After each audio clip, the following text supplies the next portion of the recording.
कहेगा भाई मेहनत करो, मजदूरी करो। एक मजदूर को मैंने देखा, बड़े बास बड़े गैरतमंद होते हैं। गरीब गैरतमंद मिल जाए ना, मजा आ जाता है यार, कि खाने को रोटी नहीं और ऐसा इस्तेगना। वो बड़ी प्यारी बात की उसने। कहा उसकी किसी शेठ ने दावत की उस मजदूर की ना, गरीब की। एक दफा खाना खिलाया, 2 दफा खिलाया, तीसरी दफा बुलाया, वो नहीं गया।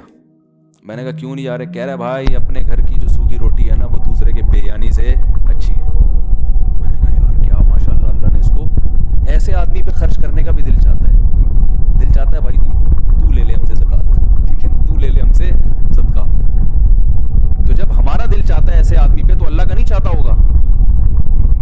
है भाई, अल्लाह का भी चाहता है कि ऐसे को खिलाऊं। फिर अल्लाह गैब से उसकी मदद करते हैं, लोगों के सामने हाथ फैलाने से उसको बचाते हैं। फिर जब आपके दिल में दुनिया को मुसाफिर खाना समझोगे, तो फिर मोहब्बत उससे करोगे जिससे मोहब्बत करने का अल्लाह ने हुक्म दिया है। क्योंकि आपको पता है इसके अलावा किसी से मोहब्बत की तो आखिरत बर्बाद हो रही है मेरी। दुनिया तो गुजर जाएगी ना, सफर है भाई। तो सफर में इंसान ऐसे काम नहीं करता जिससे मंजिल खराब हो जाए। सफर का बेड़ा गर्क कर देगा, मंजिल नहीं खराब करेगा वो कभी भी। मैंने 5 दफा लोग देखे हैं, एक सुनार को देखा, फटे पुराने कपड़े पहन के पुरानी सी बाइक पे जा रहा है और कई तोले सोना कमबख्त ने जेब में डाला। कमबख्त तो नहीं कहना चाहिए, बड़ा नेक आदमी, जेब में डाला। वो सुनने होते हैं, वो सुनने ले भाई बार आप सुन रहे हैं तो गलती से कमबख्त निकल गया, आप कमबख्त नहीं है। वो मेरे बयान सुनते हैं, वो तो कमबख्त तो मेरे एक टर्म है ना, इस्तिलाह है। कमबख्त से मेरी मुराद कोई वो बुरा लफ्ज नहीं है मेरी लुगत में, यानी वो गुन्ना बना हुआ है ना। अब वो सोना जेब में डाल के जब भी जाता है ना, पुरानी सी बाइक लेगा और वो जेब में गोल्ड डाल के जा रहा होगा।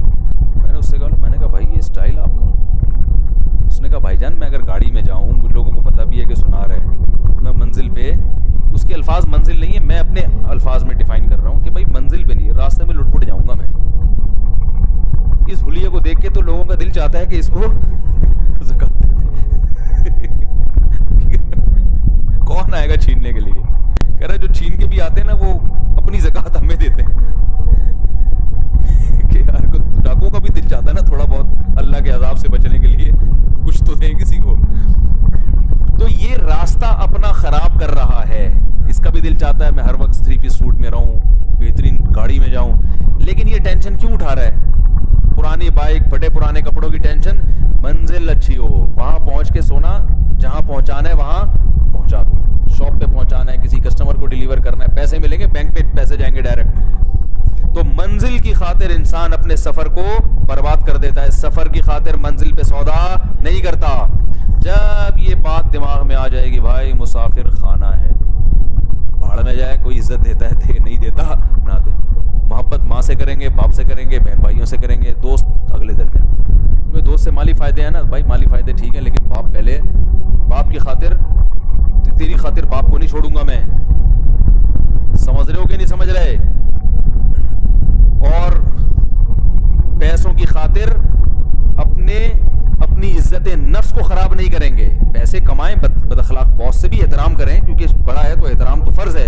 इतना नहीं झुक जाएंगे कि लालच में आ जाए, लालच में नहीं आना है।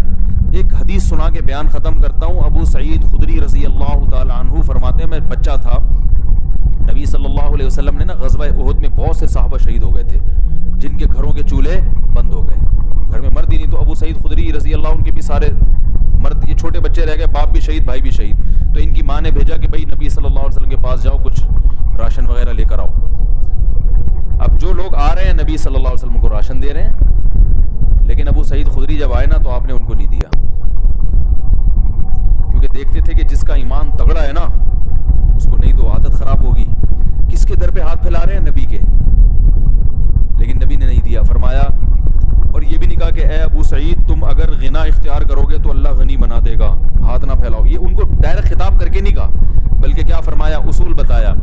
मैं यस्तगनी युगनिहिल्लाह, जो अल्लाह से गिना तलब करता है ना कि अल्लाह तू मुझे मखलूक से बेपरवाह कर दे, तो अल्लाह उसको मखलूक से बेपरवाह कर देते हैं।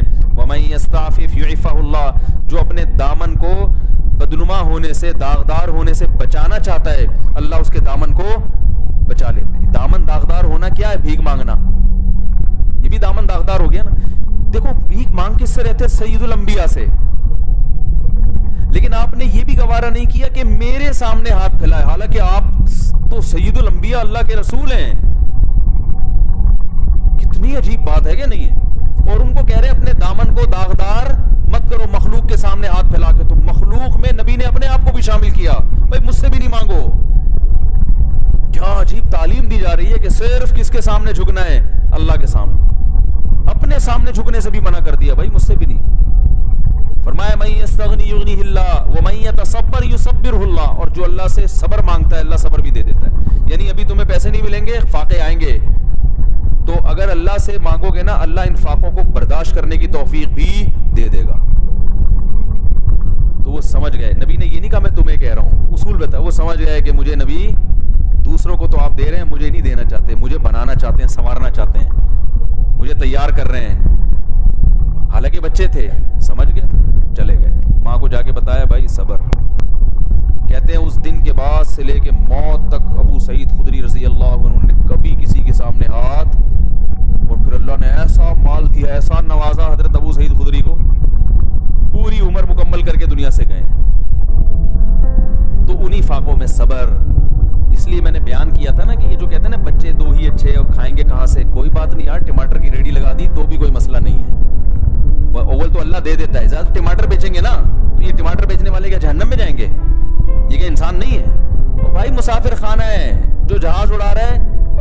मौलाना तारिक जमील साहब का जो मैंने पहला बयान सुना था ना मदनी मस्जिद में, मैं कॉलेज में पढ़ता था, मेरे दिमाग में बहुत उल्टे उल्टे ख्याल आते थे।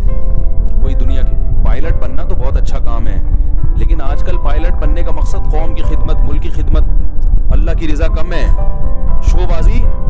वो हम जाते थे, मीना बाजार लगता था, मैं पायलट का ड्रेस पहन के तस्वीरें खिंचवाता था उसमें। वो तस्वीरें अब तक पड़ी थी, हमने फाड़ के फेंक दी वो।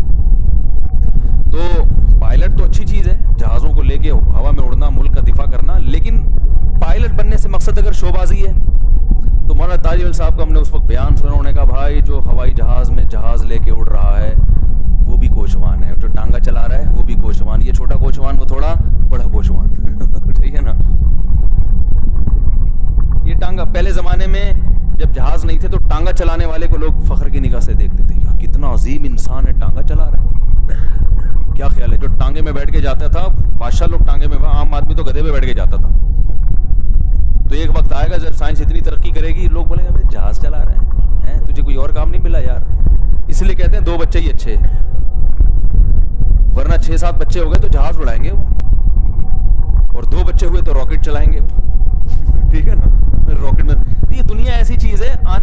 पहले जब कार इजाद हुई थी तो जो कार चलाता था लोग उसको फख्र से देखते थे, भाई गाड़ी चला रहा है, टांगे वाले को हसरत।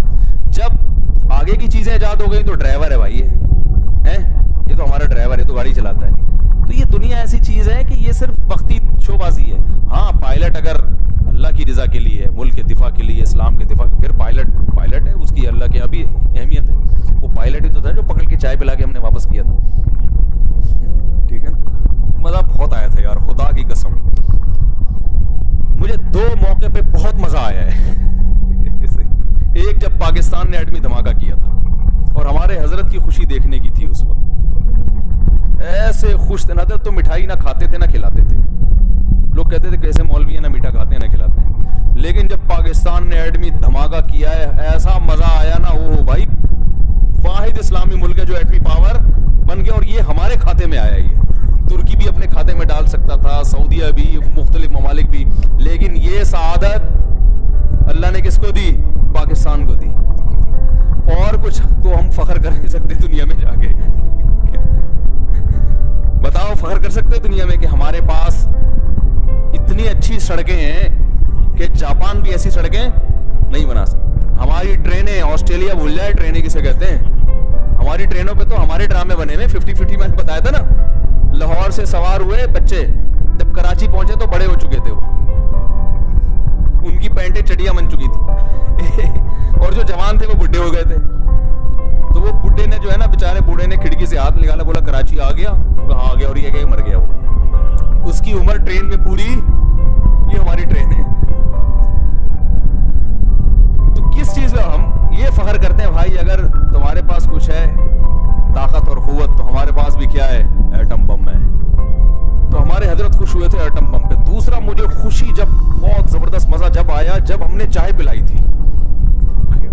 भाई चाय तो हम शुरू में पिलाते रहते, लेकिन हमने देखो अगर पायलट को मार देते ना, जहाज वही क्रैश हो जाता, वो मजा नहीं आता। जहाज तो क्रैश होते रहते हैं, हवाओं में तबाह भी होते हैं, जंगें भी होती हैं मुल्कों की, इसने उसका जहाज गिरा दिया, उसने इसका जहाज गिरा दिया, ये चलता है मार्केट में, ये कोई बड़ी चीज मुल्कों में तो होता है भाई। ये गिरफ्तारियां भी होती हैं और पिटाइयां भी होती हैं, अल्लाह सबको पनाह में रखे जेलों में, और कत्ल भी होते हैं, सब कुछ होता है। लेकिन पायलट आए तबाह करने के लिए, आप उसको पकड़ के चाय पिला के वापस भेज दें, यार खुदा की कसम, ये जिसके सीने में ज़र्फ है ना दिल है, वही जानता है इसमें जिंदगी भर चाय पी